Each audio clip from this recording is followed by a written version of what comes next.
اس لیے کہ گناہ کا تم پر اختیار نہ ہوگا، کیونکہ تم شریعت کے ماتحت نہیں بلکہ فضل کے ماتحت ہو۔ بس کیا ہوا؟ کیا ہم اس لیے گناہ کریں کہ شریعت کے ماتحت نہیں بلکہ فضل کے ماتحت ہیں؟ ہرگز نہیں۔ ابدی اور غیر متغیر کلام خدا، خدا کو جاننا۔ بائبل جو وقت سے ماورا ہے، خدا کو جاننا، حصہ 8۔ شریعت۔ ہمیں شریعت اور فضل کے مابین تعلق کو جاننے اور شریعت اور فضل کو اچھی طرح سے متوازن کرنے کی ضرورت ہے۔ اگر ہم شریعت کی جانب زیادہ جھکاؤ رکھتے ہیں تو ہم شریعت پسند ہوں گے، اور اگر ہمارا جھکاؤ فضل پر بہت زیادہ ہے تو ہم مہربان ہوں گے۔ شریعت کا قانون کے طور پر ایک کردار ہے اور شریعت سے ماورا فضل کا اپنا ایک مطلب ہے۔ اب آئیے فرق کو سمجھنے کے لیے دیکھتے ہیں کہ بائبل میں شریعت کا کیا مطلب ہے۔ تمام احکام اور تمام قوانین کی پاسداری کریں اور زندگی گزارنے کے لیے ان پر عمل کریں۔ خدا نے اپنے لوگوں کو جنہوں نے مصر چھوڑا تھا حکم دیا کہ وہ اس کے فرمانوں، قوانین، آئین اور احکام کو جیسا کہ وہ ہیں مانیں۔ اس نے ان سے کہا کہ اسے ہمیشہ مانیں۔ زندگی گزارنے کا واحد طریقہ اسے ماننا تھا۔ خدا ہمیں بتاتا ہے کہ تمام احکام اور قوانین کو مانیں اور اس کے مطابق زندگی گزاریں۔ خدا ہم سے یہ بھی کہتا ہے کہ ان احکام، آئین اور قوانین کو جو اس نے ہمیں دیے ہیں نہ توڑیں، اور نہ ہی خدا کے حکموں میں کوئی چیز بڑھائی یا گھٹائی جائے۔ وہ ہمیں ہدایت کرتا ہے کہ نہ صرف خود کو بلکہ اپنے بچوں کو بھی شریعت کی تمام باتوں پر عمل کرنا سکھائیں۔ تم میرے آئین اور احکام ماننا، جن پر اگر کوئی عمل کرے تو وہ انہی کی بدولت جیتا رہے گا۔ میں خداوند ہوں۔ تم میرے سب آئین اور سب احکام ماننا اور ان پر عمل کرنا، میں خداوند ہوں۔ اور تم میرے آئین کو ماننا اور اس پر عمل کرنا، میں خداوند جو تم کو مقدس کرتا ہوں۔ تم میرے سب آئین اور احکام ماننا اور ان پر عمل کرنا، تاکہ وہ ملک جس میں میں تم کو بسانے کے لیے جاتا ہوں تم کو اگل نہ دے۔ تم میرے حکموں کو ماننا اور ان پر عمل کرنا، میں خداوند ہوں۔ تم میری شریعت پر عمل کرنا اور میرے حکموں کو ماننا اور ان پر چلنا، تو تم اس ملک میں امن کے ساتھ بسے رہو گے۔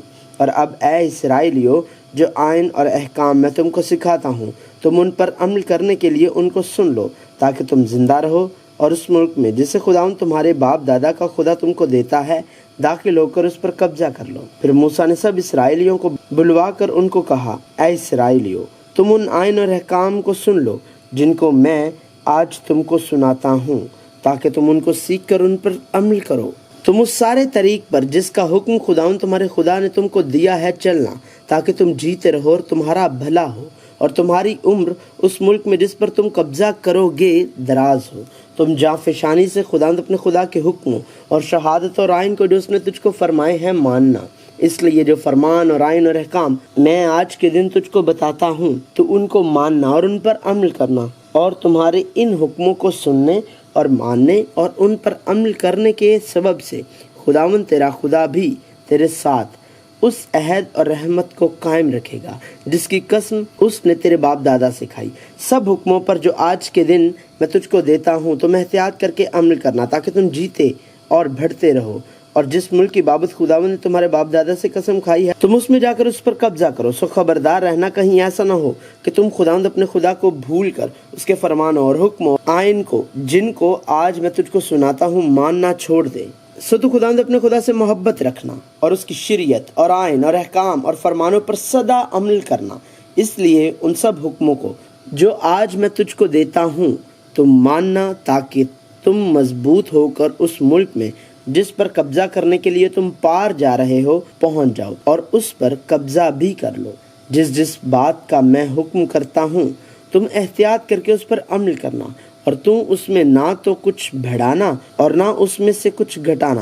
یہ تبھی ہوگا جب تو خداوند اپنے خدا کی بات مان کر اس کے حکموں پر جو آج میں تجھ کو دیتا ہوں چلے، اور جو کچھ خداوند تیرے خدا کی نظر میں ٹھیک ہے اسی کو کرے، بشرط یہ کہ تو خداوند اپنے خدا کی بات مان کر ان سب احکام پر چلنے کی احتیاط رکھے جو میں آج تجھ کو دیتا ہوں، کیونکہ خداوند تیرا خدا جیسا اس نے تجھ سے وعدہ کیا ہے تجھ کو برکت بخشے گا۔ اور یاد رکھنا کہ تو مصر میں غلام تھا، اور ان حکموں پر احتیاط کر کے عمل کرنا۔ خداوند تیرا خدا آج تجھ کو ان آئین اور احکام کے ماننے کا حکم دیتا ہے، تو اپنے سارے دل اور اپنی ساری جان سے ان کو ماننا اور ان پر عمل کرنا۔